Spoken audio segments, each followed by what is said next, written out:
Hi guys, நான் உங்கள் ரதி. எல்லாரும் எப்படி இருக்கீங்க? நல்லா இருக்கீங்கன்னு நம்புறேன். ஆக்சுவலி நெறைய பேர் பார்த்தீங்கன்னா கேட்டிருந்தீங்க, டெலிவரி ஆயிடுச்சா? என்ன பேபி? அப்படின்னு சொல்லிட்டு. ஆக்சுவலி எனக்கு இன்னும் டெலிவரி ஆகல. நமக்கு வந்து டேட் வந்துட்டு ஏப்ரல் 15, 16 தான் குடுத்துருக்காங்க. சில இதுல 15ம், சில இதுல 16 தான் குடுத்துருந்தாங்க. ஸோ இப்போ வந்து 11 இன்னைக்கு வந்து பங்குனி உத்திரத்து அன்னைக்கு நான் வீடியோ ஷூட் பண்ணிட்டு இருக்கேன். இன்னைக்கு வந்து 11 தான் நடந்துட்டு இருக்கு. இன்னும் வந்துட்டு எனக்கு பெயின் வரல. ஆக்சுவலி செக்கப் பார்த்தீங்கன்னா வந்துட்டு ஃபுல்லாவே வந்து முடிஞ்சு போச்சு. 39 வரைக்கும் தானே செக்கப் இருக்கும். அரசு ஆரம்ப சுகாதார நிலையத்துல வந்துட்டு நமக்கு வந்து 39 வீக்ஸ் வரைக்கும் தான் பார்ப்பாங்க. ஸோ அதுக்கப்புறம் வந்துட்டு நீங்க பெரிய ஹாஸ்பிட்டல் போய் செக் பண்ணிக்கோங்க அப்படின்னு சொல்லுவாங்க. எனக்கு வந்து திருவண்ணாமலை ஜிஹெச் வந்து எழுதி கொடுத்துருந்தாங்க. ஒரு வாட்டி செக்கப் போய் பார்த்துட்டு வர சொன்னாங்க. அங்கே போய் பார்த்துட்டு வந்துட்டேன். என்ன கேட்டாங்கன்னா, நீங்க இப்பவே வந்துட்டு அட்மிட் ஆயிக்கிறீங்களா அப்படின்னு கேட்டாங்க. 1 வீக் தானே இருக்கு. பெயின் வந்தா நீங்க அங்க இருந்து வரணும் இல்லையா? ஸோ இப்பவே நீங்க அட்மிட் ஆயிக்கோங்க அப்படின்னு சொல்லி கேட்டாங்க. என்னால ஜிஹெச்ல எப்படி இருக்கும்னு தெரியல. நிறைய பேர் வந்து சொல்லுவாங்க இல்லையா எக்ஸ்பீரியன்ஸ் அதை பார்த்து பயம் வந்துருச்சு.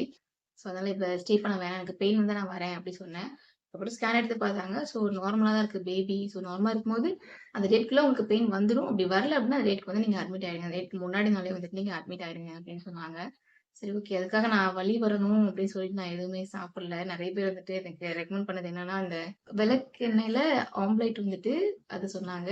அப்புறம் வந்துட்டு சோம்பு கஷாயம் அது வந்து குடிங்க. அதெல்லாம் குடிச்சீங்க அப்படின்னா உங்களுக்கு வந்து நீர் வடிஞ்சிட்டு டெலிவரி பெயின் வந்து உடனே வந்துரும் அப்படின்னு சொன்னாங்க. எனக்கு என்னன்னா டாக்டர் குடுத்த டேட் இருக்கு. இன்னும் 1 வீக் இருக்கு. ஸோ நம்ம ஏன் குடிக்கணும் அப்படின்னு நினைச்சு நான் குடிக்காம விட்டுட்டேன். இப்போ 11 அப்படின்னா அவங்க குடுத்த டேட் படி எனக்கு இன்னையோட சேர்த்து 5 டேஸ் இன்னும் இருக்கு.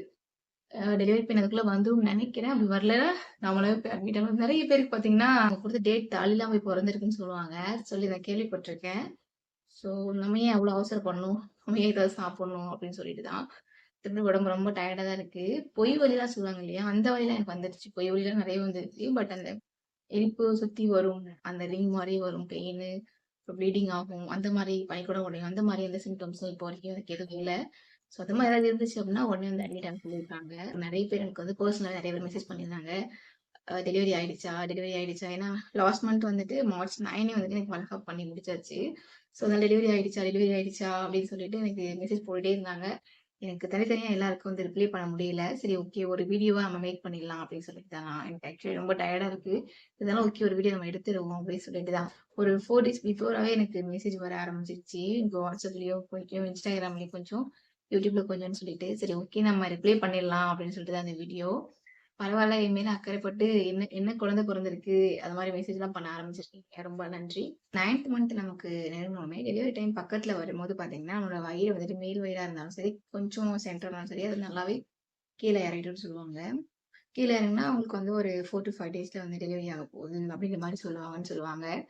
எனக்கு வந்து பாத்தீங்கன்னா 39 வீக்ஸ் 3 டேஸ் கம்ப்ளீட் ஆயிடுச்சா? இன்னும் 4 டேஸ் தான் இருக்கு. ஸோ அதான் எல்லாரும் என்ன கேட்க ஆரம்பிச்சுட்டாங்கன்னா, நல்லா வாக் பண்ணு. அது கூட ஓகே. வாக் கூட ஓகே. ஸ்டெப்ஸ் ஏறி இறங்கு. கீழ உட்காந்து எந்திரி. குனிஞ்சு நிமிந்து வேலை செய்யி. அந்த மாரிலாம் சொல்லும்போது எனக்கு செம்மையா டென்ஷன் ஆகுது.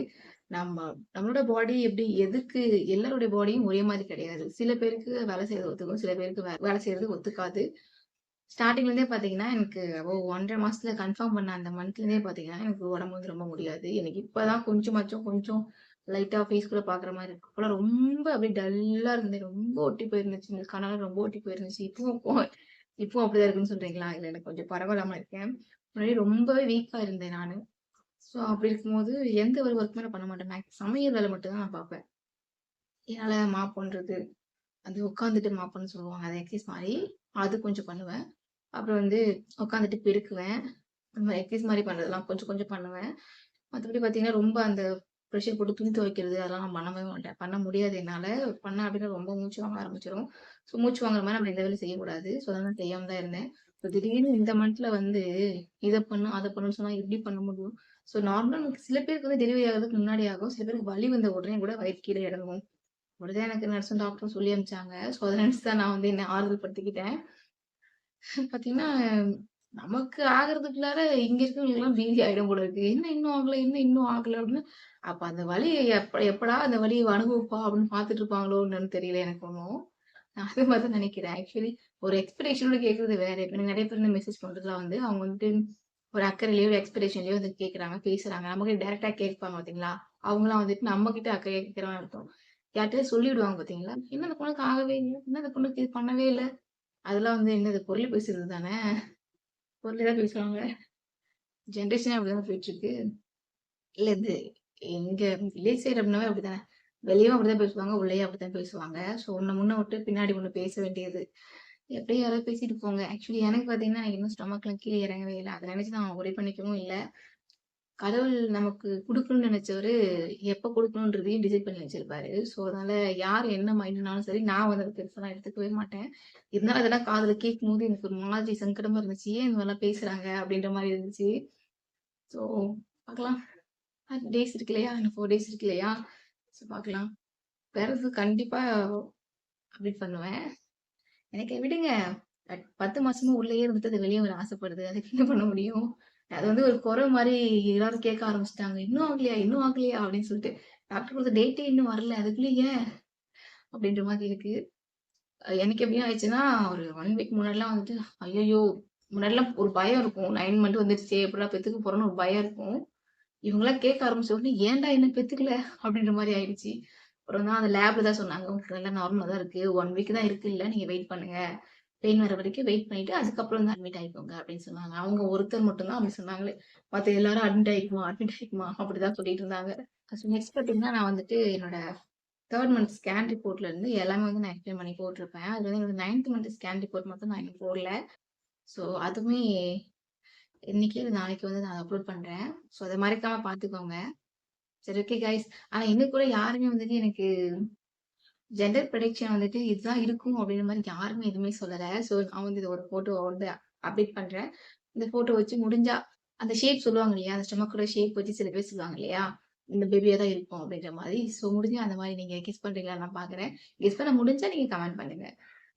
நான் இவ்ளோ சப்போர்ட் இருக்குன்னு கண்டிப்பா எதிர்பார்க்கவே இல்ல. ஸோ எனக்கு வந்துட்டு பெர்சனலா இந்த அளவுக்குலாம் மெசேஜ் பண்ணி விசாரிப்பாங்க. அதெல்லாம் நான் எதிர்பார்க்கவே இல்ல. பரவால்ல. எனக்காக 2 பேர் ஒரு 3 பேர் இருக்காங்களா, அதுவே ஒரு பயங்கரமான ஒரு ஹேப்பியா இருந்துச்சு. ஸோ கண்டிப்பா நான் பேபி பொறந்ததும் ஒரு வீடியோ வந்து நான் அப்லோட் பண்றேன். Thank you so much guys. உங்க அக்கறைக்கு மிக்க நன்றி. பாய்.